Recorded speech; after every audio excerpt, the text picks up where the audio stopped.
difícil, velho. Difícil, né? E ao mesmo tempo, você fazer tudo isso e continuar tendo motivo pra fazer aquilo que você faz, né? Eu acho que tem uma adrenalina também nessa coisa de achar, de ter um olhar diferente, né? Esse episódio só é possível graças aos nossos apoiadores.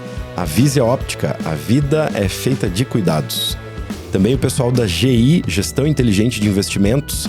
Venha conhecer como é que funciona a antecipação de recebíveis.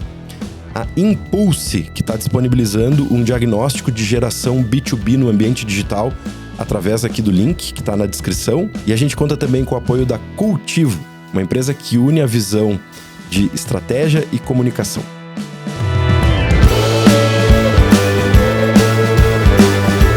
Sejam todos bem-vindos e bem-vindas. Esse é o podcast dos 20 e tantos anos.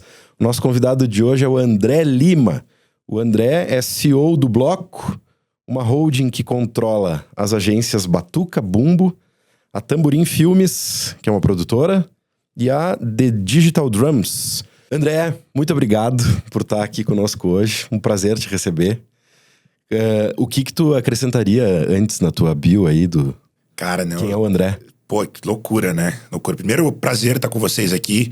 Acho que o nome desse podcast é uma grande provocação aí pra gente, né? E muito legal trocar essa ideia também contigo. Cara, o André, pô, é difícil a gente falar da gente, né? Esse tipo de convite deixa a gente meio bagunçado, assim. Mas sou publicitário, apaixonado por publicidade. Venho de uma família de músicos. Sou um músico frustrado. Sou paulista do interior de São Paulo. E por coincidência, tô aqui há 20 e poucos anos. Então, tô no Rio Grande do Sul há 20 e poucos anos.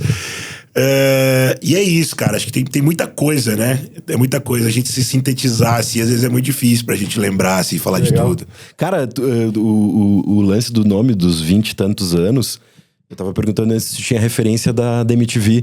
Porque tem um programa que era dos 20 e poucos anos. Tinha um programa que chamava 20 e poucos anos.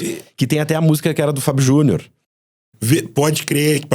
Os Raimundos regravaram. Isso aí, que eles regravaram. Eu me lembro eu sou da geração MTV, né? Eu cresci assistindo MTV.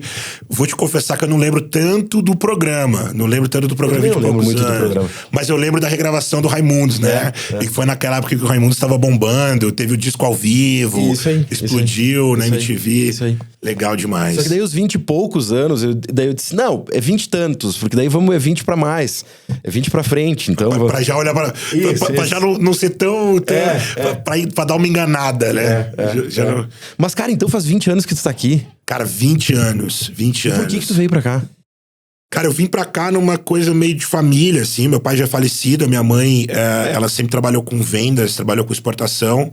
E, literalmente, assim, foi em 2005, esse ano fez 20 anos, ela foi transferida pra cá, ela recebeu uma proposta pra cá, pra trabalhar aqui. E aí eu brinco que eu caí meio naquele golpe de mãe, né? Porque, assim, eu já morava sozinho lá. E aí a minha mãe meio que falou assim, pô, vem pra cá, fica um tempo aqui. Tu tinha? Eu tinha 17 anos. Tu já morava sozinho? Já morava sozinho. Ela viajava muito. E assim, não parece que eu tenho... Né, o pessoal vai fazer as contas e fala, pô, o cara tinha 17, tá com 37. Eu tenho 37, já tô um pouquinho mais acabado. Mas eu mudei pra cá, cara, e meio nessa coisa da minha família, assim, da minha mãe tava aqui sozinha. E ela falou, vem pra cá, vamos ficar um tempo aqui, depois você volta pra São Paulo. E aí eu vim. E foi um negócio, assim, foi uma mudança absurda de vida, né? Eu também vim, porque meus pais, eu não sou daqui também, eu vim de Alegrete pra cá. Mas eu sou gaúcho, né? Então já tá mais perto. Um pouco mais perto. Já tá mais perto. Mas eu vim pra cá em 96. São já 30... vai fazer quase... Vai fazer 30... Agora você tem que fazer o próximo podcast. Dos trintinha daí. Só falando do Alegrete. Mas também porque os meus pais... A minha mãe acabou transferida pra cá e tal. Mas eu ia compartilhar contigo um negócio. Eu trabalho numa empresa que eu sou colega, entre aspas, da Fabiola Sareta, da Aret. Sim, né? sim, Fabiola. E a Fabiola, eu não lembro por que a gente tava falando de vocês uma vez, e a Fabiola me disse, cara, Rodolfo, a mãe do André, pensa em alguém incrível. Em vendas, da área comercial. Da área comercial, trabalhou muitos anos na Marco Polo. Assim, eu cresci numa casa de vendedor, né? Assim, então eu sempre tive essa coisa de falar, de estar ali, de estar envolvido nisso, desde muito cedo. E aí ela veio pra cá, pra isso. acabou viajando muito tempo, eu cheguei, ela já foi viajar e depois acabou se mudando, morou na Índia, morou na América Central. E eu vim com essa ideia de ficar um tempo e voltar, né? Aquela coisa, e aí foi tipo, não, então faz só mais um pouquinho, de repente faz o vestibular, vamos ver como é que vai ser.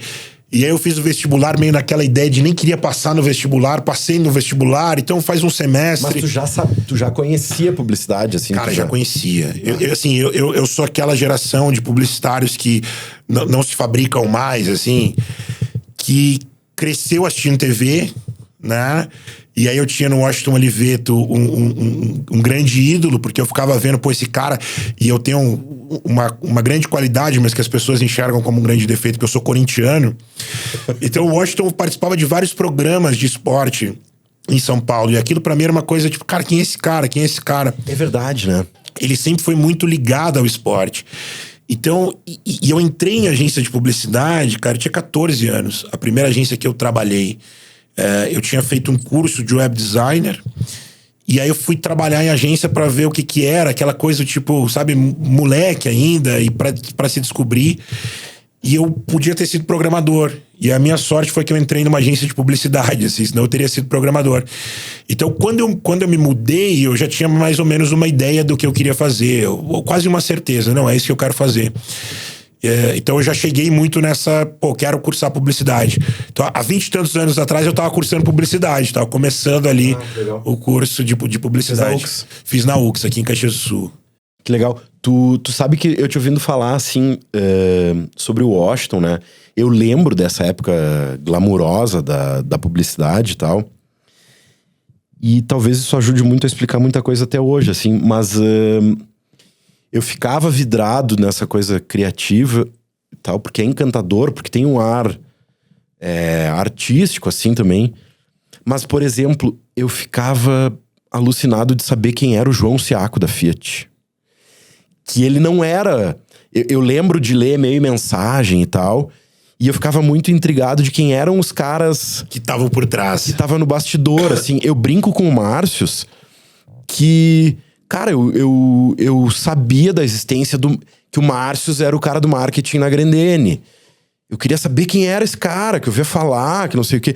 Eu nunca contei um negócio pra ele até eu ter ido num restaurante em Farroupilha e eu vi com ele um cara de uma agência e aí eu supus assim, cara, eu acho que esse cara deve ser o Márcios.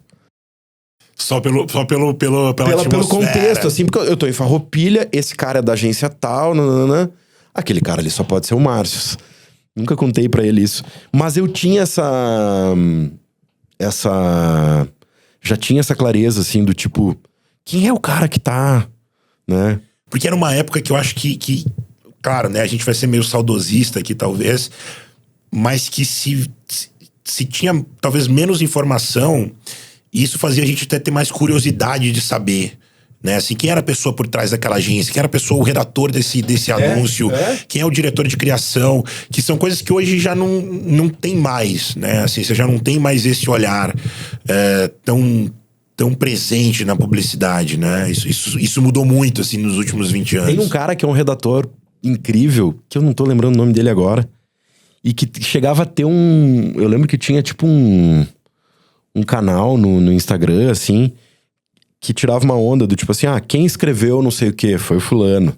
De tão casca-grossa que esse cara era como redator. Sim, ele já sabia quem era o cara. Quem que escreveu tal slogan? É fulano e tal. Daqui a pouco eu lembro o nome desse cara. Mas a gente viveu isso, assim, né? E tu sabe que às vezes eu tenho um pouco de medo de cair nesse saudosismo. Sim, na minha época, essa coisa de... Cara, tem uma palestra que eu assisti com o... será que foi com o Washington ou foi com o Nizam? Há alguns anos atrás. E eu vi um cara... Foi pro Washington. Quando é que o Washington morreu? Foi que ano? 2023. Acho que foi 2023, por aí. Mas então pode ter sido sim com ele. Então, eu acho que eu não vou contar nenhuma mentira. E eu acho que ele, se eu não me engano, ele deu uma... O cara perguntou pra ele assim... Cara, tu tá dizendo... Porque o Washington falou um negócio assim... a minha geração foi a última que ganhou muita grana com publicidade e se divertiu. E aí um cara na plateia levantou e disse assim, tá, cara, tu tá querendo dizer que então, que eu não vou ganhar... E não vou me divertir. Que não vai ser divertido. Não vai ser divertido. Né? E o Washington foi numa genialidade que ele disse assim, cara, eu te conheço. Tu é um cara genial, tu é um cara incrível, e eu acho que tu vai ganhar uma grana e eu acho que tu vai te divertir. Mas ele não disse assim, ó, não, eu acho que tem espaço pra todo mundo. Sim, ele disse você... Mas é que também é isso, né, cara? Assim, o acesso à tecnologia mudou pra caramba, tudo mudou muito nessa área, né? Mas sabe que quando eu me pego com essas reflexões meio saudosistas, eu digo, cara, não posso parecer um velho chato e tal, né? Mas eu tenho um ranço com uma coisa do tipo assim, ó, a galera às vezes vem com uns discursos de que parece que tem coisa sendo inventada que é a nova concepção do disso, daquilo. Mas para aí um pouquinho, a gente mede ROI desde sempre, saca? A gente sabe que... mas como é que vocês mediam outdoor? Cara, a gente se fudia pra medir. Mas a gente media, cara, né? Não é porque a gente mede clique que as outras coisas antes não era possível de medir, né? E nem que essas coisas não são mais relevantes também, né? Exato, cara. Então, assim, mas eu acho que isso é meio em tudo. Eu acho que a gente tem essa... Pois é. Eu sinto um pouco disso, assim, e eu acho que é um pouco de ficar velho, né? A gente vai sentindo aquilo que a gente ouvia dos outros sobre o nosso tempo, né? E aí a gente escuta às vezes assim, mas tem que cair tipo assim, como é que eu faço pra não cair nessa cilada, né? Mas eu acho que esse é o desafio. E não só profissionalmente, né, claro, cara? Na vida, assim. Claro. Eu falo muito pra minha esposa, assim, tô ficando velho. E ficar velho tem um pouco dessa coisa, assim. Eu não sei se é porque eu tô quase chegando nos 40, você começa a ficar mais reflexivo, do tipo, cara, olha isso aqui eu não fazia. Sabe aquela coisa? Eu era um cara, tipo, eu gostava de ir no mesmo... e cada dia num restaurante. Hoje eu sou o cara que, vamos lá de novo. Vamos lá naquele cara que a gente já conhece, que a gente já sabe como vai ser. Então tem também uma delícia nessa coisa de ficando velho, que você acha que você vai descobrindo também. Mas aí tem que cuidar pra não ficar essa coisa meio careta, né? Não ficar essa coisa meio chata. E tu tem ideia de coisas que tu acreditava muito ou que tu curtia muito nesses 20 anos atrás e que tu carrega até hoje, ou tem algumas paixões que tu deixou no meio do caminho? Porque essa pergunta que eu tô fazendo tem a ver com valores, que a gente já falou em outros episódios aqui também, mas também tem a ver com paixões, assim, né? Tu resgata, assim, às vezes, algumas coisas nesse sentido? Eu não sou um cara... Eu não sou um cara muito de sentir saudade. Essa é uma característica, assim. Eu não fico olhando foto, revivendo coisas. Mas é muito curioso, assim, porque às vezes o cara se transporta e ele volta e fala, isso aqui ainda é isso, né? Rolou agora, cara, assim, uma parada muito louca e eu sempre tive muito essa coisa da música por vir, né, de uma família de músicos. Todo mundo músico. Meu pai era músico, meus irmãos, por parte de pai, são músicos. E eu já tive banda, já me frustrei e tal, aquela coisa, né? Acho que assim, tem uma relação também entre a publicidade e a música. E foi muito legal, uma experiência que eu tive literalmente agora, assim, no show do Oasis. Porque durante um tempo eu fui me afastando da música, né? Naturalmente, pela coisa da vida e a correria e deixando inclusive de ouvir música, deixando de parar e de ouvir, de curtir, de ter banda. Eu acho que isso também é uma coisa que mudou muito, né? A gente já não consome mais aquela coisa de parar e ouvir o disco, ou de parar e saber o que aquele cara lançou. Hoje todo mundo lança tanta coisa que você já fica meio perdido, já não sabe mais quem tá. E eu cheguei no show do Oasis, estava um grande amigo meu, Fábio Vicenzi, que é de Farroupilha também, guitarrista, um baita guitarrista. E a gente tava com uma turma ali de Farroupilha e a galera muito pilhada, velho. Essa galera tava numa pilha enlouquecida pelo show. E eu tava daquela coisa, cara... Não tá legal, não vai ser legal. E tentando não externar isso pra não... Tava preocupado. Não passar pilha. E eu tava assim, mas eu tô no show do Oasis, e se eu não achar legal... E, cara, quando começou a primeira música, assim, eu me derrubei, assim, eu tava chorando, literalmente, na parada, porque... a gente parece que se transporta para um lugar, né? Então, é legal, é curioso essa pergunta ser tão agora, porque foi um negócio que eu vivi agora, que eu fiquei, caramba, como a gente olhava para algumas coisas que a gente vai deixando de olhar e de ser tocado e de curtir algumas coisas, né? E como algumas coisas ainda permanecem lá. Então, essa coisa da música, eu sempre fui um cara muito acelerado, eu sempre fui um cara de muita ideia, de fazer muita coisa, de querer muita coisa. E isso acho que se mantém até hoje. Tá? Mas também acho que conforme você vai ficando mais velho, você vai entendendo algumas coisas um pouco diferente. Né? Você vai tendo um pouquinho mais de paciência, você vai assimilando um pouquinho mais onde você pisou na bola, ou algumas coisas que não deveriam ter sido de tal maneira. Então, eu acho que eu fico mais no meio do caminho. Eu ainda vejo muita coisa. E, cara, não só de quando eu tinha 20 anos, não. De quando eu tinha 15 anos, de quando eu tinha 12 anos. Tem umas coisas que bate forte, né, cara? Muito. Tu sabe que o Oasis, eu não tenho essa impressão carregada comigo, porque o Oasis não teve esse significado pra mim, assim. Não que eu não goste. Acho muito legal. Mas não bateu em mim como bate pra galera, assim. Mas... Cara, quando eu fui no show do Paul McCartney... Eu fui nesse show também e... Cara, é indescritível, assim. Porque... Daí tu vê pai, filho, não sei o quê, o cara cantando um negócio... E começava a passar um filme na cabeça e tu tá vendo que é o cara de verdade e tal. E o meu irmão tava comigo... E, cara, parece que tem uma atmosfera acontecendo que tu fica assim, meu... É maluco, é um negócio... Inacreditável o que tá acontecendo, assim, né? Eu nunca fui. Quem estiver me assistindo aí depois vai reclamar, vai falar mal. Mas eu nunca. Eu gosto muito de Beatles. Mas tu não é um Beatlemaníaco. Eu não sou. E assim, eu não sei, eu sei pouco. O pouco que eu sei, eu gosto. Mas eu fui nesse show do Paul McCartney, cara. E aí, só que eu acho que tem uma outra parada, né?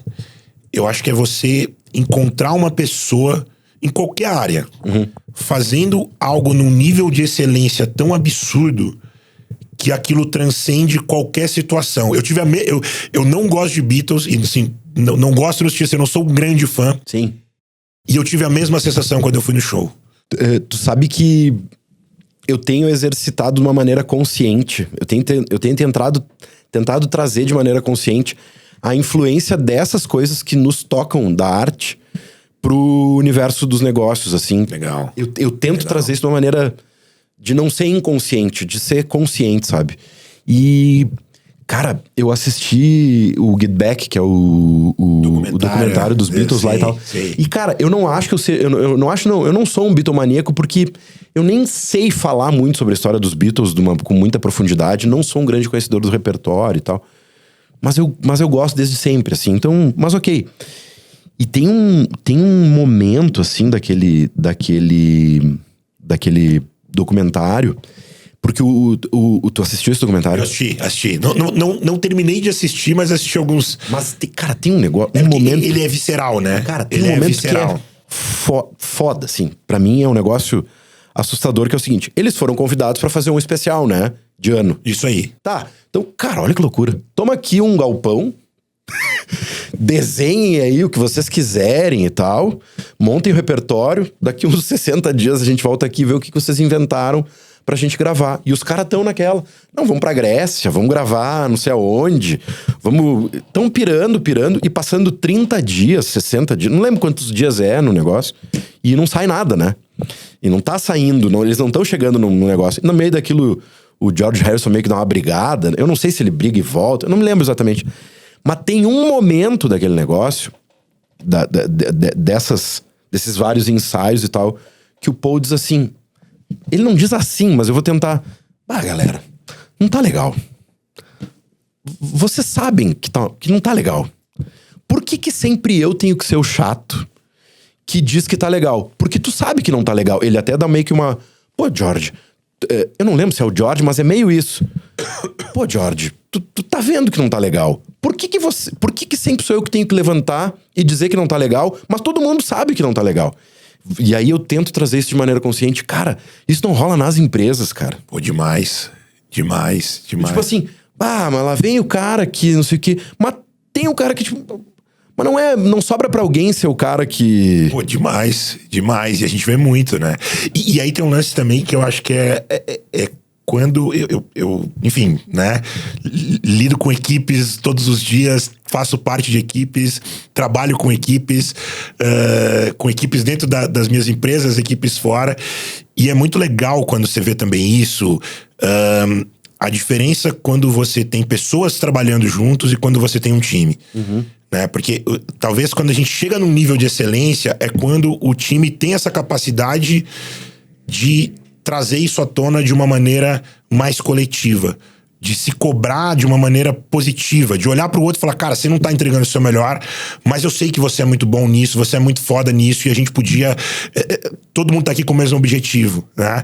E às vezes tem gente muito boa trabalhando junto, tocando junto, fazendo qualquer coisa junto. Acho que o ser humano tem uma parada curiosa dessas coisas coletivas, e às vezes você pode colocar um monte de gente muito boa juntos, e se não der essa liga, se não trouxer essa liberdade, a coisa parece que não anda, né? E aí, às vezes, acaba tendo que ter um chato que é chato, entre aspas, né? Que é o cara que às vezes tem que dar essa notícia ruim. Eu vou te dizer que eu sou um pouco esse cara chato, viu? Eu sou conhecidamente o cara chato. Mas faz parte, né? Faz parte. Eu antes não aceitava tanto, agora eu tô mais maleável com isso. Eu tava lembrando de um outro cara que também tem um documentário sobre a gravação de um disco do Bruce Springsteen. Esse eu não vi, esse. Que tem no... Eu acho que ele fica no Apple... Como é que é o Apple TV? O streaming, o Apple TV. Isso aí. Eu acho que tá lá. E é um documentário sobre a gravação do disco, e ele vai meio que narrando alguns momentos, assim, ele vai falando algumas coisas. E eles estão juntos, a banda, tipo, cara, mais de 30 anos, eu não sei se é 30 ou 40 anos, não lembro. E ele fala de maneira clara. Sabe por que a gente tá junto há tanto tempo? Porque a gente sabe que se a gente quiser, a gente pode ferir alguém que nem uma abelha, mas se a gente quiser, a gente pode fazer uma coisa bonita que nem uma borboleta. E a gente já acomodou o nosso ego. Olha que... Tipo assim, a gente já deu conta de acomodar o ego de todo mundo, grana, aspirações de outras coisas que não aquilo que tá aqui. Cara, várias coisas que são difíceis de serem ditas numa mesa de business, de sócios, O cara tá dizendo assim, sabe por que nós estamos juntos? Porque a gente acomodou as questões de ganhar grana, os nossos egos estão acomodados, tal. Que papo difícil, velho. Total. É muito difícil, né? E ao mesmo tempo, você fazer tudo isso e continuar tendo motivo pra fazer aquilo que você faz, né? E eles quererem continuar juntos. Continuar e falar, pô, então a gente acomodou tudo isso. Porque muitas vezes a gente tem essa ideia, né? De que, tipo assim, não, eu tô aqui pelo quê? Eu tô aqui pela grana. Ou eu tô aqui pela realização, eu tô aqui pela fama, eu tô aqui... O difícil é você achar um motivo pra seguir depois que você já fez isso. Exato. Então, né... já não é mais grana. Já não é mais grana. Já tô famoso. Né? Já consegui o reconhecimento que eu queria. O que é? Pra que é, então, O que eu faço agora, né? Tem um grande amigo meu, e é um cara que, pô, tem uma amizade gigante, e que ele fez uma venda da empresa dele por um valor... Legal. Bem legal. Bem legal. Né? E se ele estiver me ouvindo, ele sabe que é ele, e ele vai estar bem, tá na praia, tá tranquilo. E esse cara, depois dessa venda, que foi um negócio assim, né, gigante, ele continuou à frente da empresa durante 3 anos. E muitas vezes a gente saía tomar cerveja, e eu falava assim, cara... Tá fazendo. Por quê? O que é? Né? Porque... às vezes a gente tem essa falsa sensação de que as coisas acontecem com a gente por causa da grana. E você vê essa situação, assim, você vê uma questão assim, você percebe, cara, tem outras coisas envolvidas, né? E que é o que você narrou da banda, né? Como é que você continua? Por que você segue ali? Então e o legal é quando você consegue encontrar isso, é quando você consegue encontrar... principalmente, e aí eu acho que é a parte mais difícil, coletivamente, né? Porque às vezes você tem ali, você consegue acomodar às vezes o seu ego, o seu eu, a sua vontade, mas você fazer isso junto com outras pessoas que vão se transformando, né, ao longo do tempo em outras pessoas, porque naturalmente a gente vai se transformando, é um desafio, cara. Negar todas essas características é uma bobagem, né, cara? No final das contas. Total. Porque é do ser humano, né? É do ser humano. Mas é de um nível de maturidade, de consciência. Eu disse assim, cara, essas coisas aqui são importantes, estão na mesa, e a gente tem que atender essas coisas de uma maneira saudável. Mas eu vou dar um exemplo. Eu vou sair de Beatles, Oasis, e vou dar um exemplo que vai ser achincalhado. Mas sabe os caras que eu sempre ficava pensando... como é que esses caras fazem isso? E agora eles não fazem mais, então talvez vai ficar... Mas o Skank... Uhum. Eu ficava pensando, cara, os caras tocam há 20 anos as mesmas músicas. Eles giram a camisa na mesma música. Você vai num show, é a mesma música. Os caras se encontram todos os dias. E aí é o que a gente tava falando aqui. Não é pela grana. É porque esse cara consegue se conectar com alguma coisa que é maior do que a grana, ou que é maior do que a própria realização. Então, mas olha os Stones, né, cara? Total, porra. Meu Deus, velho. Não precisam mais dinheiro, né? Não. Com certeza não. Cara, não e deve não precisa também provar nada pra ninguém, E não né, precisa cara? provar nada, mas gravando disco, descendo a lenha e tal, cara, mas faz todo sentido. E eu acho que isso tem tudo a ver com o universo executivo, cara. Total. Um business, né? Mas eu ia fazer uma outra pergunta, assim. Eu tô muito distante dessa realidade de comunicação hoje. Mas eu tenho muita curiosidade de saber, cara.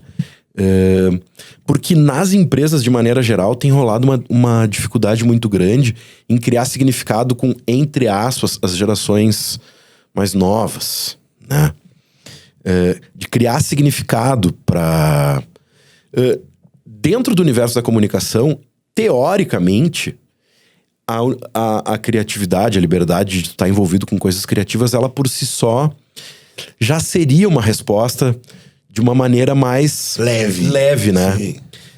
Tem sido mais fácil para quem tá na comunicação, ou o desafio de trazer essa galera pra perto também tá difícil, assim?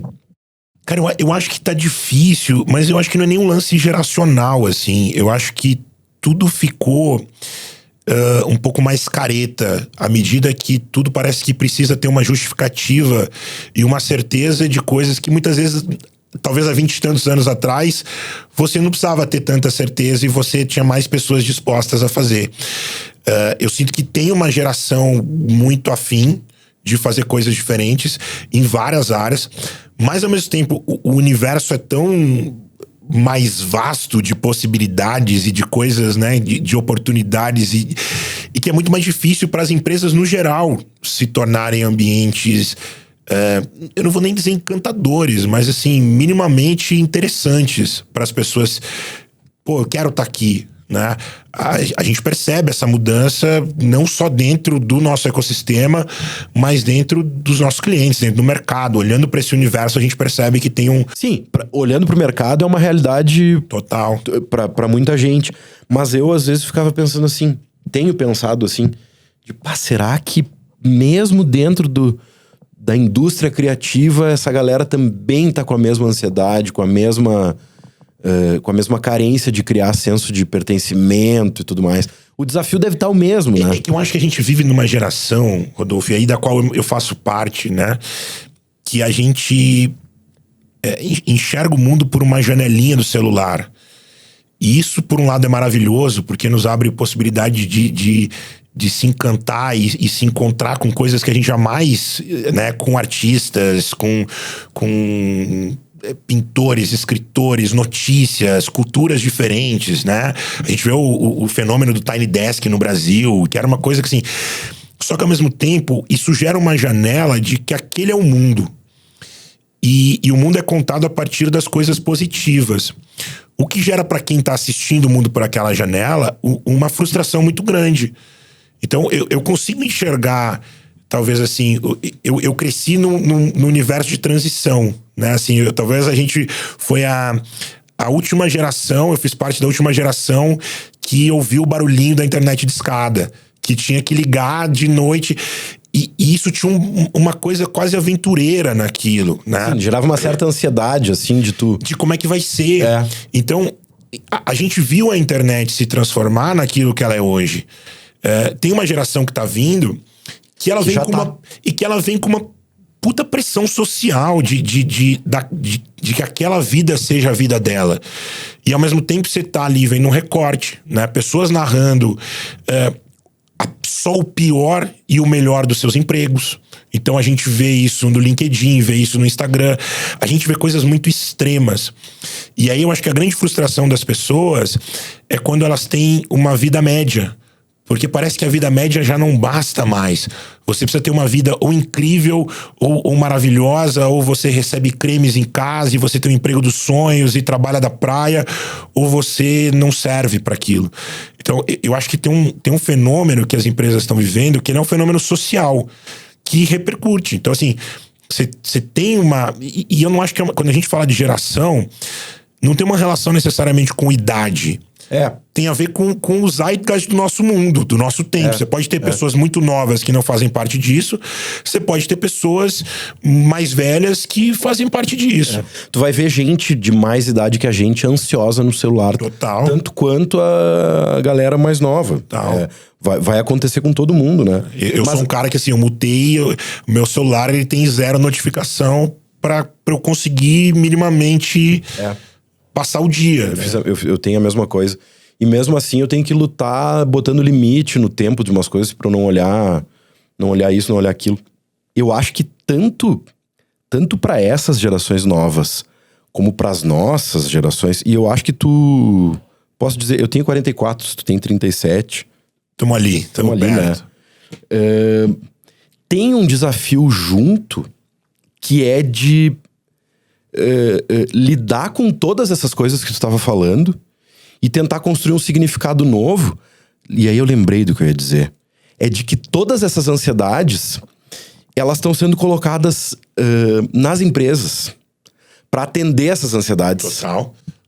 Porque, tipo assim, então o significado do lugar onde eu trabalho tem que cumprir o papel de atender essas minhas ansiedades e que extrapola a questão de quanta grana eu vou ganhar.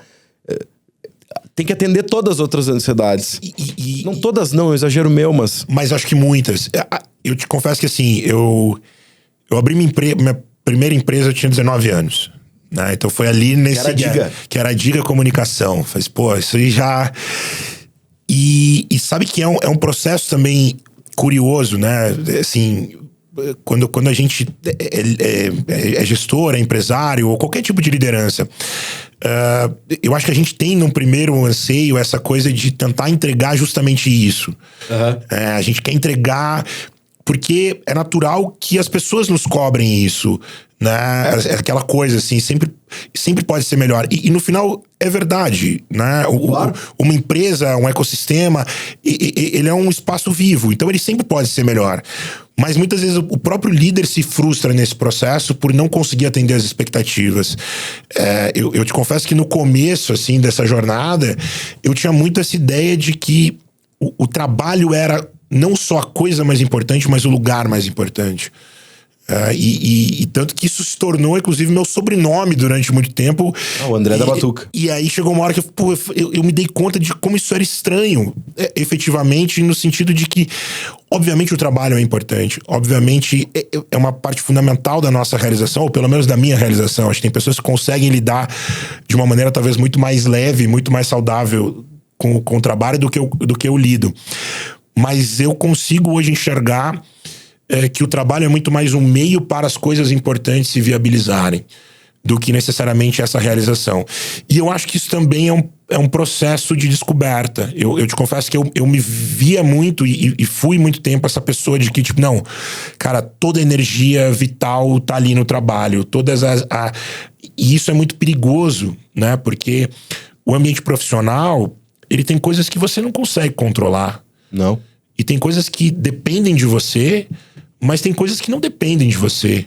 Tem coisas que podem acontecer amanhã, né? A gente viveu uma pandemia, a gente viveu uma enchente, a gente já viveu crises em empresas gigantes e tá tudo bem, de repente no dia seguinte não tá. Então quando você também canaliza toda a tua energia nisso, a frustração disso também é muito maior. Claro. Então, ainda mais se tu tiver as pessoas do teu lado e por algum momento tu sentir que elas não estão tão preocupadas com essa perspectiva que tu tava trazendo, como tu tá. Total. Né? Tipo, eu lembro de uma situação uma vez, da gente com uma campanha, que a gente foi no cliente, apresentou a campanha, e com a perspectiva de um lado, tava tudo entregue do jeito que era pra ser. Tava dentro do briefing, tal. E um cara tinha visto uma prévia, e ele disse, tá tudo ok. E aí tá, agora vamos pra apresentação final, né? Que vai estar todo mundo junto. E a gente foi, e aí um cara entrou e disse, não é nada disso e tal. E aí a gente voltou pra agência. E aí, cara, eu lembro disso com clareza, assim, do tipo, eu sentar... Cara, o que nós vamos fazer, né? E a galera tava assim, vamos começar a fazer outra campanha. Vamos lá. E eu dizia, galera, não é isso que tá rolando. Eu não descobri ainda o que tá rolando. Mas eu preciso pensar o que era. E não tinha nada a ver com a campanha. Na verdade, eram 2 diretores.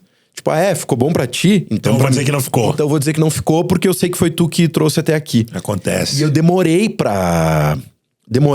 Eu tive que elaborar uns dias. Mas a galera tava assim, ele tá louco, ele tá dizendo que não é pra fazer outra campanha, como que não? Os caras reprovaram, nós temos que apresentar outra. E eu tava, não vou. Não é isso. Não é isso, não vamos nem perder tempo, né? Sim. Mas esse alinhamento de entendimento, ele é muito difícil, né, Total. cara? Como é que faz pra trazer a galera com essa mesma perspectiva?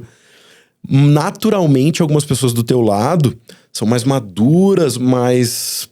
Não sei se posso dizer mais engajadas, mas mais maduras. Às vezes as pessoas vão conseguindo criar naturalmente essa sensibilidade de perceber.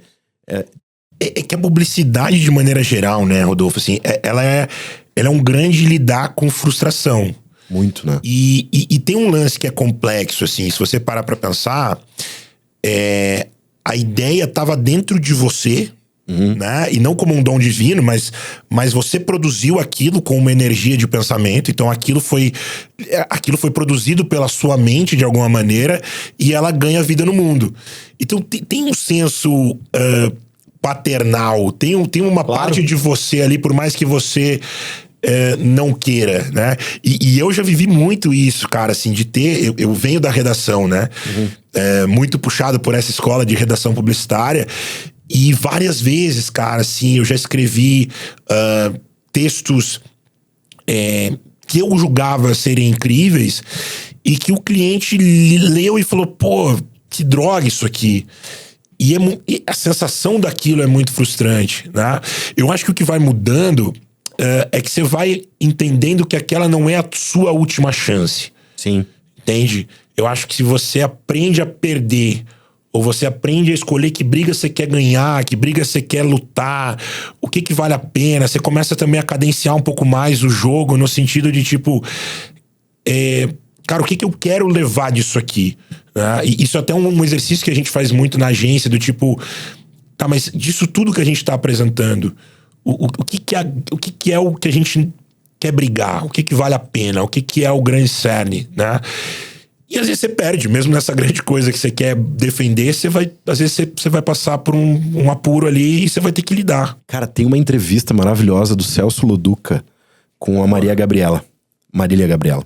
E ela pergunta pra ele assim, tu recomendaria pros teus filhos a publicidade? E ele diz, não, acho que não. Por quê? Né?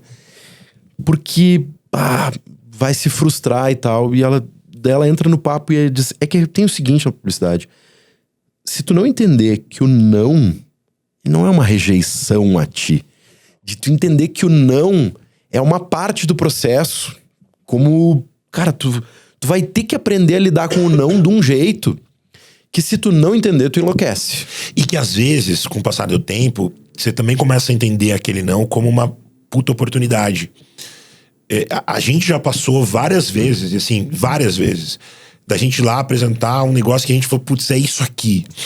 E a gente levar um não, e a gente volta e tem todo aquele momento de frustração, e o time, e como é que você reage. E aí você faz uma segunda entrega, e quando você leva aquilo, você fala, putz, que bom que a primeira entrega foi não. Que bom que a gente levou um não. Mas sem dúvida. Sabe? Isso acontece. Que bom que a gente entendeu que aquele não... Porque às vezes, cara, é isso que também te faz... Sabe? Olhar aquela coisa de uma maneira que te desafia, que te provoca, que quebra um limite, que quebra uma regra. Porque se tu não levar pra aquilo como uma rejeição a ti, não é uma rejeição. É um não, porque tá inadequado. Não, peraí, então eu vou parar pra pensar de novo e vou chegar no... Se tu tiver a grandiosidade de fazer esse exercício que tu tá dizendo, é maravilhoso, né? É maravilhoso. Mas a gente é muito passional, né? Muito, o brasileiro, de maneira geral, o latino, ele é muito passional muito. com essa relação entre o eu pessoal e o eu profissional, né? Assim, a gente leva as coisas muito pro pessoal, a gente pessoaliza demais essas relações, e quando, né, se você for pra fora, cara, é tipo, o cara te fala na cara e vira as costas e vamos tomar uma cerveja. A gente tem um pouco dessa coisa, e eu acho que em todas as profissões, mas na publicidade talvez até um pouco mais, assim. Tu sabe que eu brinco que lidar com advogado é mais fácil do que lidar com publicitário, cara. Eu acredito. É muito mais. Eu acredito. Muito mais saudável, assim, do que lidar com publicitário. Recomendo mais do que... Eu atendo uma turma de advogados, o Alessandro esteve aqui outro dia. É mais fácil, cara. É bem mais fácil. Mas dentro dessa história do não, muitas vezes eu me vi tendo que justificar, porque a galera dizendo assim: não, você tá querendo fazer do teu jeito. Não é uma questão de jeito, galera. Não é isso não é sobre isso, né? E como a gente tem uma proximidade muito pertinho da questão da arte, entra isso, né? Entra um pouco a validação de será que é porque eu tô querendo fazer do meu jeito, ou é porque realmente precisa ser feito por outro caminho, né? E eu acho que é um exercício dificílimo, né, cara? Vou contar uma história que eu sempre conto, assim, de um cara que eu admiro demais, chamado Lucas Gregol. Hoje ele é gerente nacional de vendas de uma grande empresa. E uma vez ele era nosso cliente, estava do outro lado. E aí numa dessas batalhas, né, do dia a dia, coisas normais da vida de publicitário, e essa coisa entre agência e time de marketing, um dos nossos criativos falou: cara, a gente precisa educar o cliente precisa entender aquilo que é bonito, porque... E obviamente, se você olha pro prisma, né, do diretor de arte que estava ali trazendo aquilo, faz total sentido. E o Lucas falou, eu nunca esqueço dessa provocação, porque ele falou: cara, então eu vou te levar aonde a gente vende o nosso produto. E a gente foi, né, para um lugar chamado Beco da Facada. Beco da Facada? Beco da Facada. Onde é que fica isso? Cara, fica no interior de Pernambuco, assim. E, cara, um Brasil que... E eu venho de Pernambuco, a minha família é pernambucana. Eu fiz uma viagem maravilhosa com a minha avó no ano passado, assim, pra ver esse lugar que eu nasci. E era um Brasil que até então eu não conhecia, cara. E quando a gente visita esses lugares, vê essa realidade, a gente também percebe como a gente, publicitário, como nós ficamos muitas vezes longe dessa realidade do Brasil de verdade. E não é sobre o Beco da Facada, mas é sobre como a gente às vezes vive numa bolha, né? Assim, uma vez eu ouvi numa entrevista que publicitário, a gente fica igual, porque a gente se conversa com pessoas iguais, a gente... Mas sem dúvida, né? Se reproduz em cativeiro, né? Assim, as referências são as mesmas, os filmes são os mesmos, as séries são as mesmas, as músicas são as mesmas, tudo é muito parecido, né? Tinha uma época que se você era publicitário e você não ouvia Los Hermanos, você tava longe do planeta, você tava vetado, né? Hoje antes era camisa xadrez, agora é camisa preta. Só que a gente vive numa bolha, no final das contas. E tem uma beleza nisso, né? Tem um colega nosso que falou uma coisa tão bonita essa semana, e eu nunca tinha parado pra pensar nisso, assim, por mais que a gente faça isso todos os dias, que a publicidade é uma das poucas profissões onde você pode ser várias outras profissões. Né? Você muitas vezes é um pouco médico, você é um pouco advogado, você é um pouco vendedor de cozinha, você é um pouco vendedor de sapato, você é um pouco estilista de moda, você emula várias profissões e você vive isso. E eu acho isso tão legal, assim...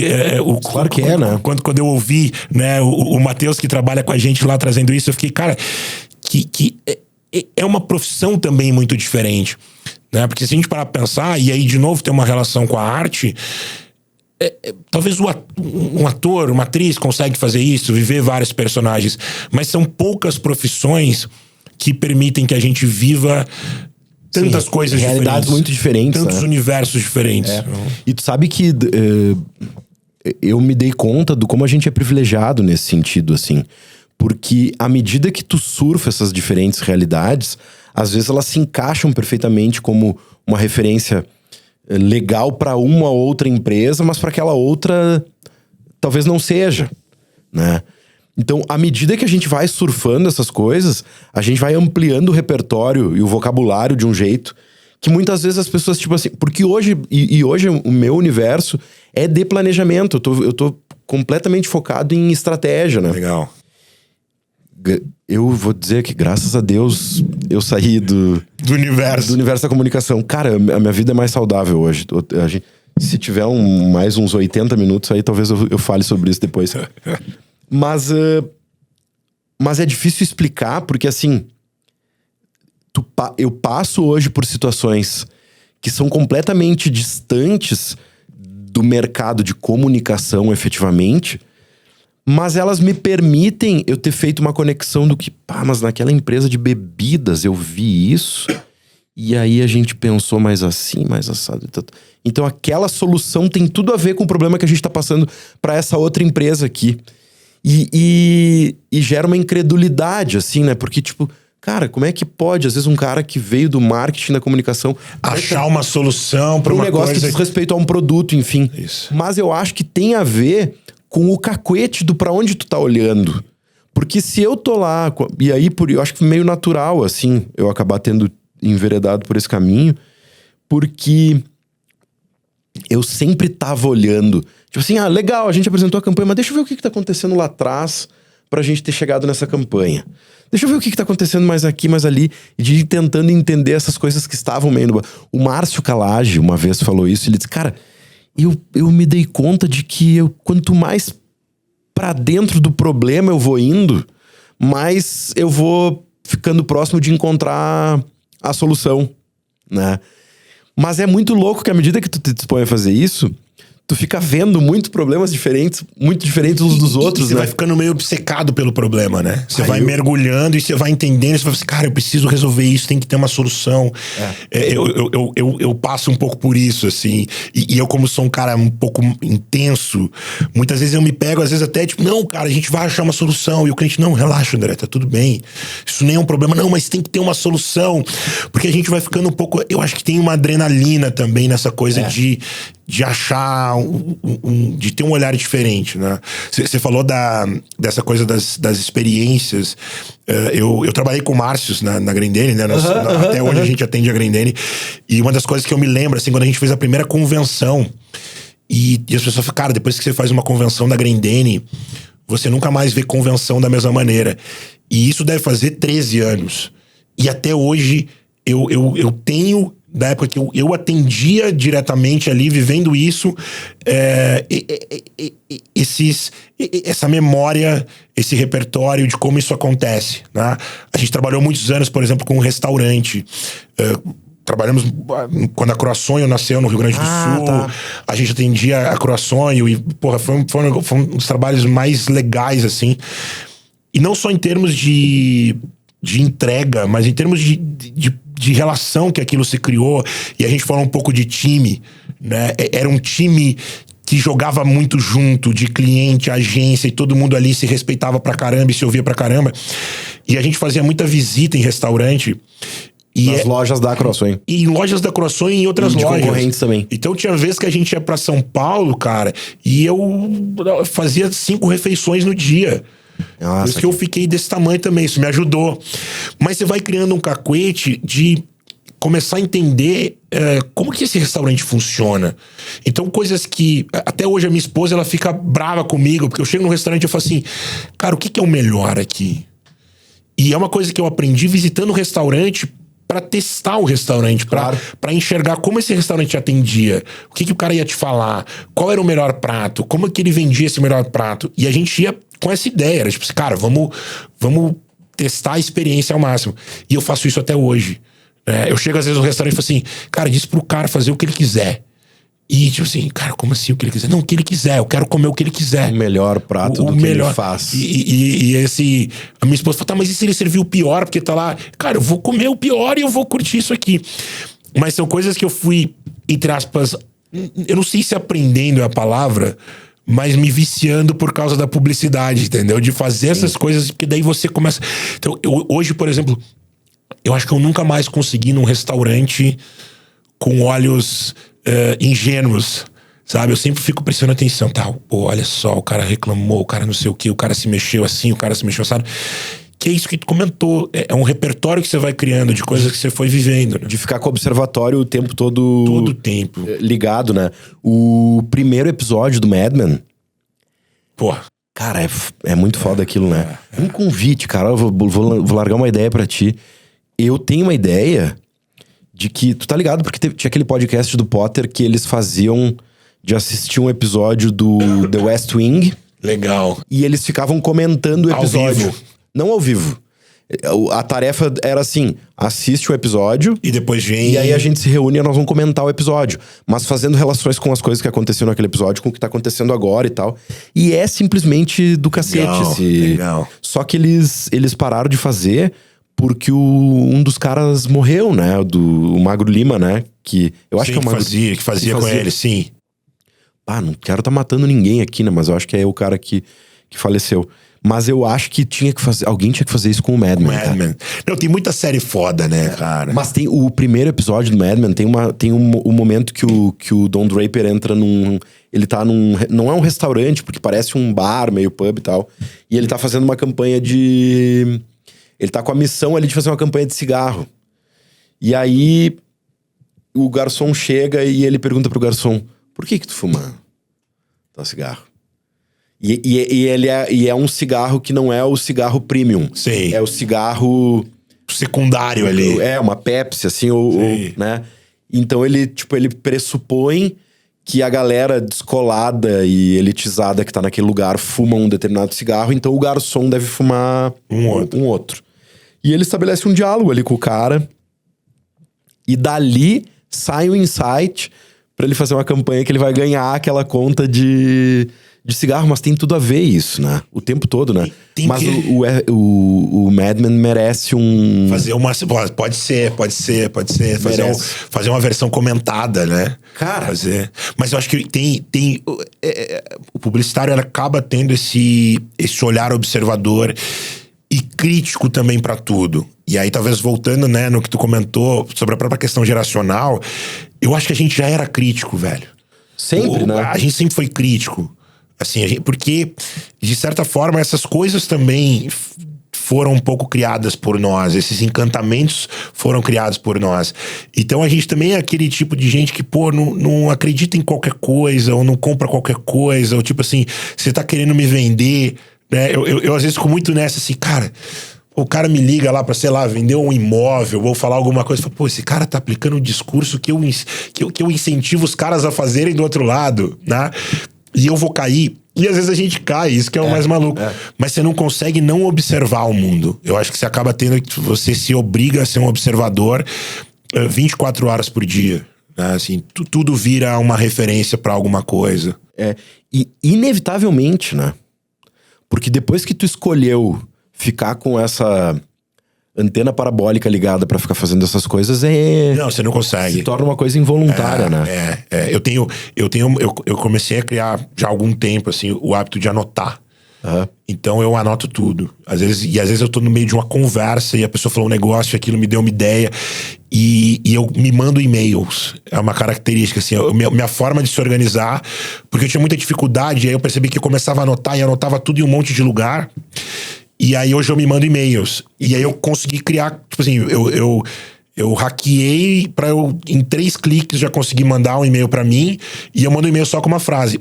Cara, e às vezes eu tô no meio de um show, ou eu tô no meio de alguma coisa, assim. E esse é o teu método de anotar. E esse é o meu método. E aí no meio vem eu falo, putz, e eu preciso, de certa forma, me libertar daquela ideia, colocar ela num papel pra conseguir, às vezes, curtir aquilo que eu tô fazendo. E tá durando pra ti a metodologia? Putz, muito. Porque sabe que eu já passei por isso e eu já migrei várias vezes de metodologia pra essas coisas. E tem algumas coisas que eu fico mudando ainda, assim. Mas eu ainda tenho, cara, o caderninho, assim. Não consegui abandonar o caderninho. Eu tive vários caderninhos, só que o que acontecia, cara? Eu perdi o caderno. Não. Ou eu não conseguia. Então, eu percebi que, assim, o e-mail virou o meu ponto central. E aí é muito louco, porque eu também comecei a entender um pouco mais como é o meu processo criativo. E eu sempre fui um cara que brigou muito com o processo criativo. Assim, eu era aquele cara que ficava tentando forçar pra ter ideia. E às vezes ia dormir 4 da manhã e me achava genial, porque, nossa, eu tive a ideia às 4 da manhã, mas parecia que eu tinha apanhado, né, de 30 pessoas ali durante aquele processo. E eu comecei a entender um pouquinho mais como o meu cérebro funcionava, assim, como ele funciona. Então, hoje, eu anoto tudo no e-mail e eu percebi que eu sou muito mais produtivo de manhã.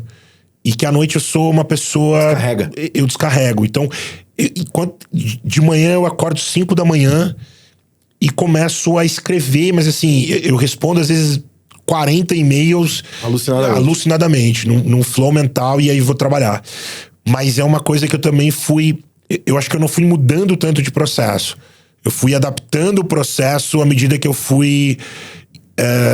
Pô, isso aqui funciona, tá, eu vou um pouquinho mais. Isso aqui funciona, eu vou um pouquinho mais. Isso aqui funciona, eu vou um pouquinho mais. Sabe que tem uma pegadinha por trás do que tu acabou de falar?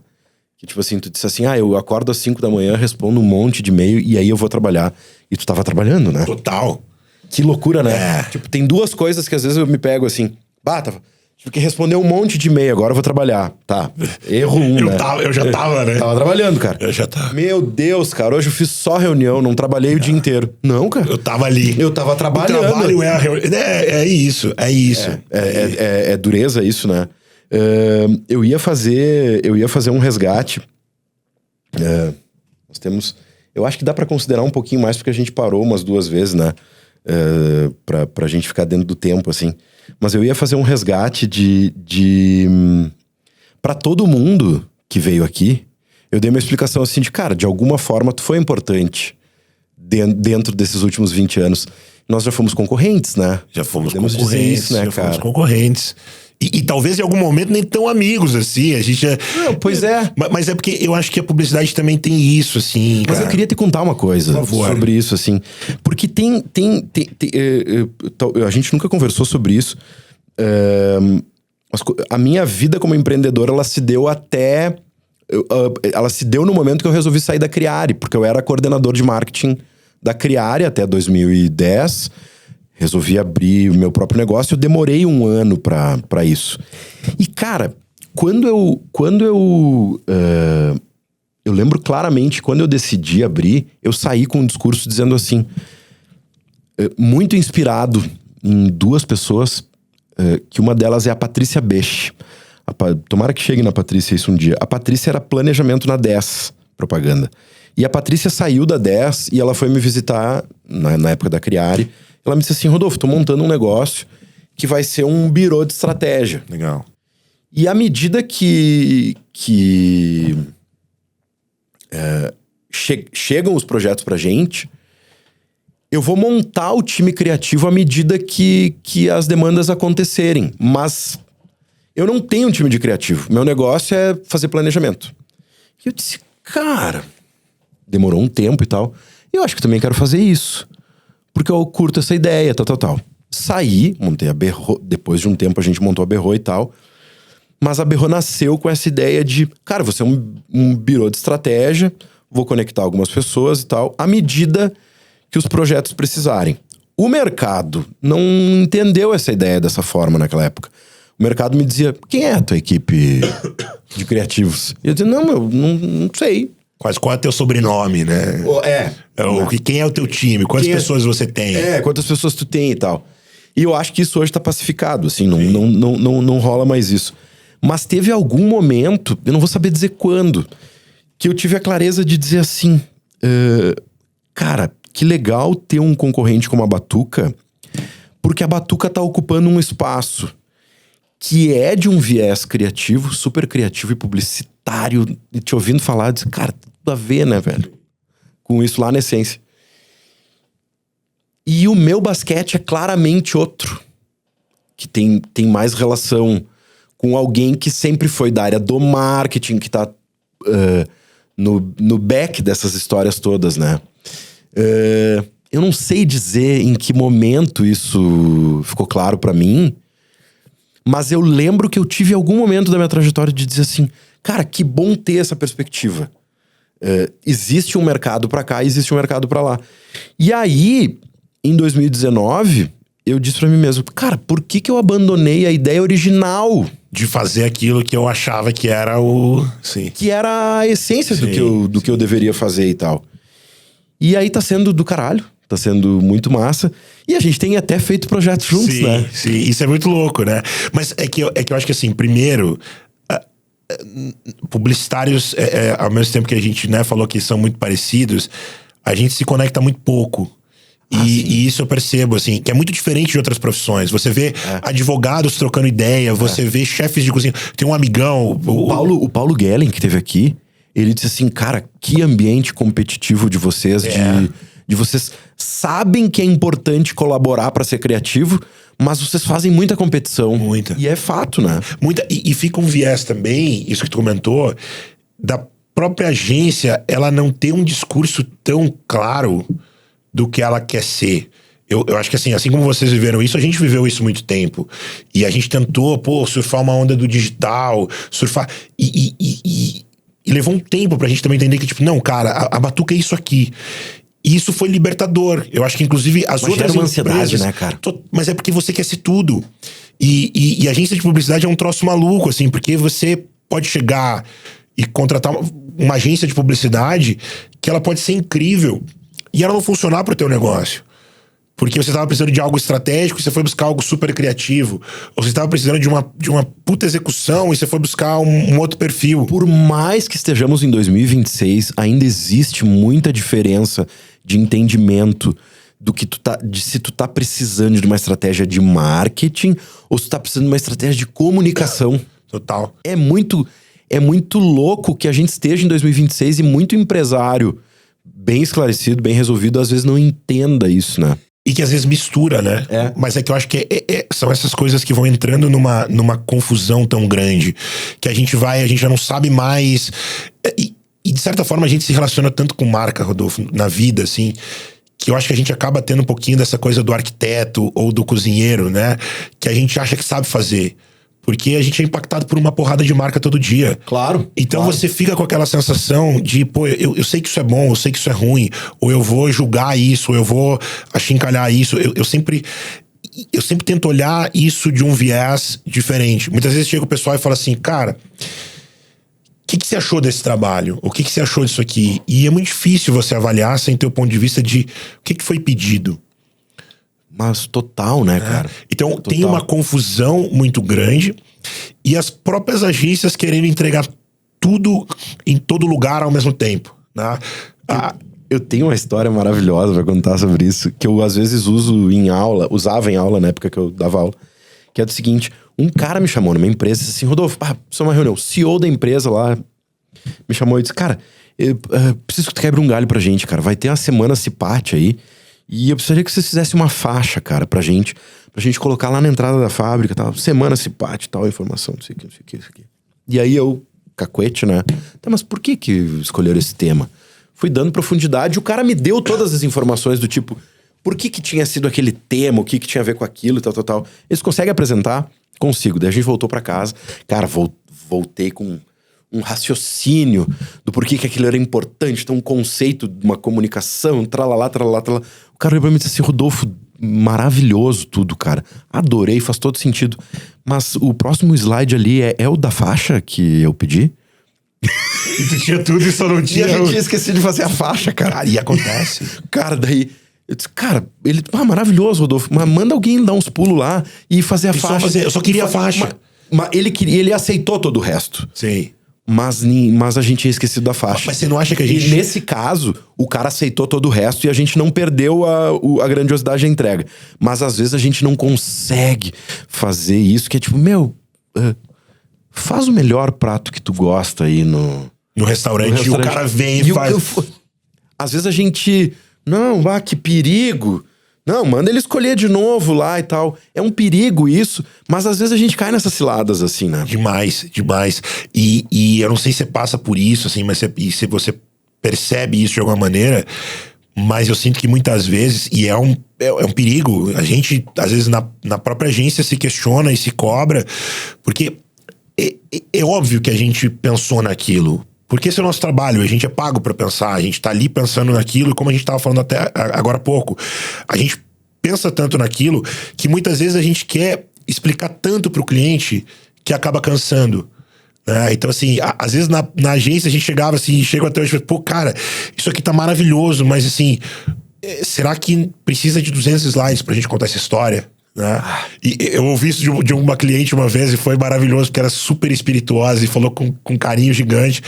Mas ela falou assim, pô, eu adoro as apresentações de vocês, mas eu vou contar um segredo, assim, eu já vou direto pro slide, a partir do slide 35. E aí aquilo foi tipo, porra, como assim, cara? Né? Como assim? Mas é porque também a gente às vezes dá essa viajada, né? Assim, a gente vai e faz tanta coisa que a gente esquece do básico. Porque a gente entende essa questão do... É muito pesado pra gente a questão de qual é o significado que a gente tá tentando dar pra essas coisas. O cara só quer uma faixa da CIPAT. E a gente precisa entender. E às vezes, e eu acho que essa é a grande dificuldade que a gente tem de fazer o simples. Entende? E de falar assim, cara, é isso aqui que vai dar certo. E tu não vê se tu concorda com uma reflexão minha, assim, de que em algum momento eu também passei por essa ansiedade de me questionar se eu não deveria estar dominando ferramentas de performance e tal, né? Nessa onda do digital.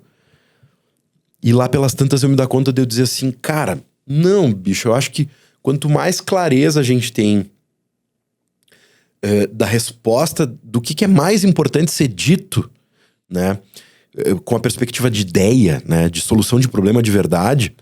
Porque eu tenho a sensação que esgotou hoje essa história de lidar com performance, e a galera que dizia, a galera da nova geração de performance dizia pra gente assim, não, agora esquece essa história de grandes campanhas. Agora é tudo aqui. Agora é tudo aqui, deixa com a gente e tal. E aí eu tenho a sensação que essa galera tá virando e dizendo assim, pá, mas agora eu precisaria de um negócio mais profundo, com um pouquinho mais de criatividade, porque eu não tô conseguindo conectar o significado daquilo, porque só a performance não tá mais me... Já não dá mais, já não é mais aquilo. E foi muito rápido.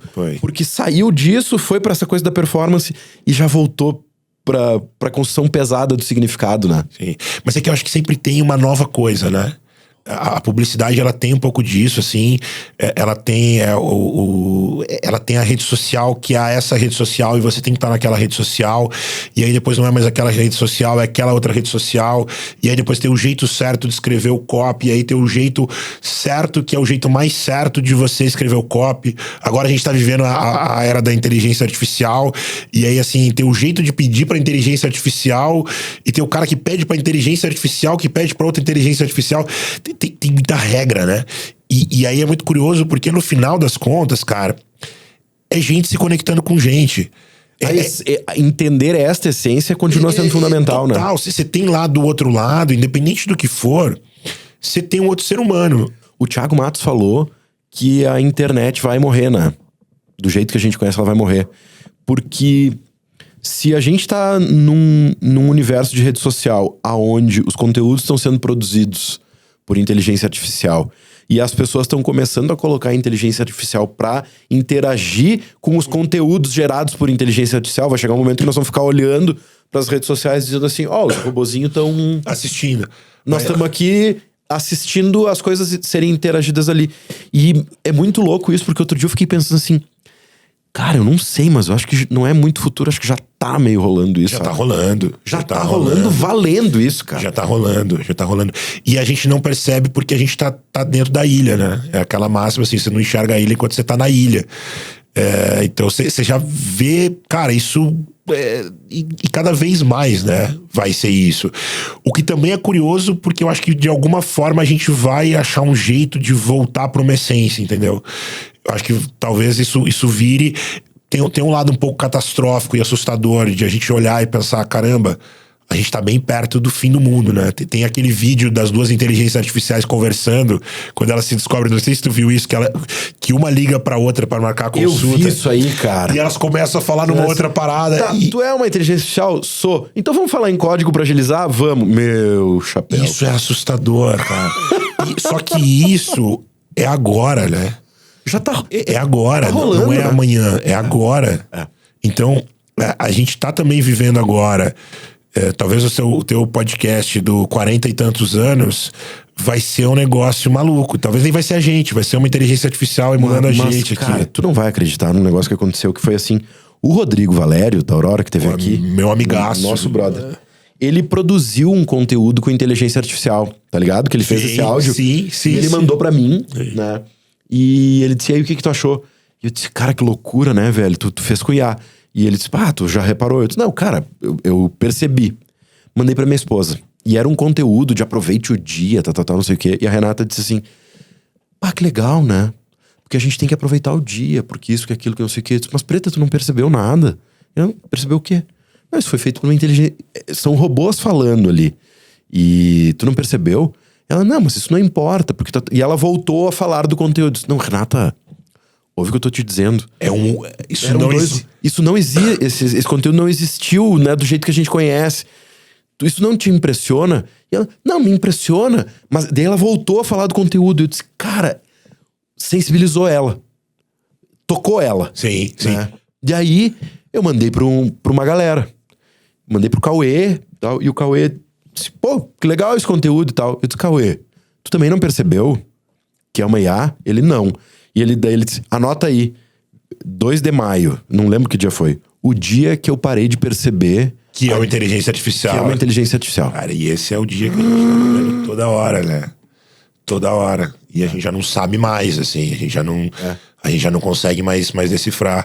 Antes de eu vir pra cá, eu tava tomando café com um cara que ele me disse assim, cara, como é que ainda não pode de eu dizer pra Siri, fala com o Rodolfo, vê se ele pode tomar um café comigo hoje às 4.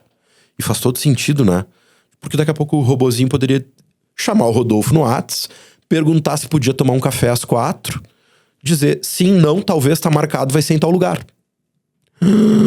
Em breve nós vamos estar fazendo isso, cara. Tem um humorista americano, eu não vou me lembrar o nome, que ele tem no stand-up dele, ele fala um negócio incrível, que ele tem um humor mais pesado, né? E ele fala como ele fica puto. Não é o Chapéu? Eu acho que pode ser. Não. Mas é nessa linha. E ele fala, cara, e aí eu tô no avião e o cara tá reclamando que o Wi-Fi do avião não tá funcionando. E aí ele para e pensa assim, e ele faz uma reflexão que a gente não se dá conta. Ele fala, cara, eu tô no meio de um objeto de lata que pesa não sei quantas toneladas, com asa, eu tô voando de um país pro outro a tantos mil quilômetros e eu tô puto com o ser humano porque ele não conseguiu colocar um Wi-Fi que funcione. Então, a gente tá vivendo uma era que a gente naturalizou, cara, coisas que são absolutamente fantásticas. Absolutamente. Eu sou um cara assim, eu sou eu tô vibrando com a inteligência artificial pra fazer umas coisas de tipo de criança, assim, sabe? De tirar foto e ficar falando, cara, faz isso desse jeito, faz...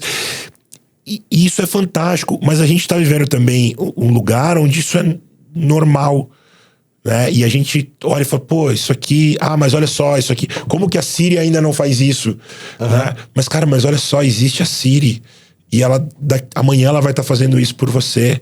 Tu tá ligado que tem o cara... tá rolando algumas matérias sobre aquele cara que apostou contra o sistema financeiro na crise de 2008 ou 2009. E que agora tá apostando de novo. Tá apostando contra a inteligência artificial. Eu tava lendo algumas coisas deles dizendo assim, é que 80% da energia e do processamento que a gente tá usando, todas essas coisas, é pra produzir coisa inútil. É pra ver os caras... Mas é maravilhoso aqueles memes do Brasil, né? Tipo assim, a IA vai dominar o mundo. O brasileiro com a IA. Aqui não tem como a gente achar, né? Assim, a gente sempre acha um jeito de se divertir com a parada. E esse lixo tá indo pra algum lugar, tá processando algum lugar. Tem uma maravilhosa que é do cara dizendo assim... me recomenda aí quais são os melhores sites pra baixar torrent. Daí ela diz, não, é proibido, não posso te dizer isso. Tá. Aí o cara fecha e abre outro e diz assim... Tô fazendo um firewall na minha empresa. Me diz quais são os sites que eu preciso bloquear. Daí manda. O brasileiro sempre dá um jeito. E essa coisa, né? Então, cara, mas é isso, assim. E eu acho que a gente tá vivendo um período de transição. Talvez a gente falou de internet um pouco aqui, né? Na minha visão, maior do que a internet. Porque eu acho que a internet, ela impactou diretamente a nossa forma de se relacionar Mas assim, você continuou com profissões. Sim, sem dúvida. Né? Agora não, a gente tá falando de uma transformação que ela muda absolutamente tudo, né? E que a gente vai ver os próximos anos como é que isso vai impactar não só a publicidade, né? Mas eu vou fazer pra ti a mesma pergunta que eu fiz pra galera pra ir pros finalmente, assim. Porque tu tem clareza sobre quais foram as coisas que tu acreditou nos últimos 20 e tantos anos e que vão te ajudar a passar pelos próximos 20? Cara, O que ficou contigo, assim, que... Eu acho que o lance de ser curioso, assim... Eu acho que eu sempre fui um cara muito curioso de querer saber como aquilo funcionava. Eu acho que talvez muito da minha profissão veio daí e não o contrário. E eu acho que isso vai continuar em mim. Assim, eu tenho essa sensação de que tem uma fanfic, né? Assim, todo mundo fala que eu adoro fazer obra. Cara, eu adoro. E eu realmente adoro, né? Eu joguei muito The Sims. Eu falo que eu joguei muito The Sims quando eu era novo. Devia ter chamado pra fazer a reforma. Não, cara, é um negócio assim, eu gosto. E eu gosto não pelo lance do perrengue, mas pelo lance de descobrir como isso é muito como massa, aquilo né? encaixa naquilo, né? Então talvez eu acho que esse é um negócio que eu sempre tive de entender, de tentar entender como resolver aquele problema e num nível de curiosidade, mas de prazer mesmo, assim, de tesão, de falar, putz, resolvi isso. Eu acho que isso vai continuar. E talvez me ajude a sobreviver quando a inteligência artificial chegar, assim, dominar o planeta e querer nos exterminar. Talvez eu consiga achar algum botão aí pra desligar elas e a gente não ser exterminado. Cara, eu brinco com isso, eu digo assim, eu acho que tu também deve ter passado por isso. A gente foi a geração que rebobinava a fita do Walkman com a caneta. Peguei o finalzinho, né? Mas sim. Eu rebobinava pra economizar a pilha do Walkman, do Walkman, né? cara. Então eu brinco. Se eu fazia isso e o Walkman não me enganava, não vai ser uma ZA aí que vai fazer eu isso. asssoprava a fita do Atari pra fazer ele funcionar. Conectar. Porque não funcionava. Daí, onde é que a gente descobriu que assoprando faria conectar, Isso né? é maluco, né? De onde é que saiu isso, né, cara? Ó, não tá funcionando. Não lembro como é que essa informação chegou. Mas, tipo assim, se a gente descobriu isso naquela época, a gente vai descobrir onde é que tá o botão do... Algum jeito a gente vai desligar. vai dar tudo certo. Gente, muito obrigado. André, obrigado. Pô, valeu. Obrigado pelo papo aí. Tamo junto. Até a próxima. Até a próxima, gente. Valeu, tchau, tchau.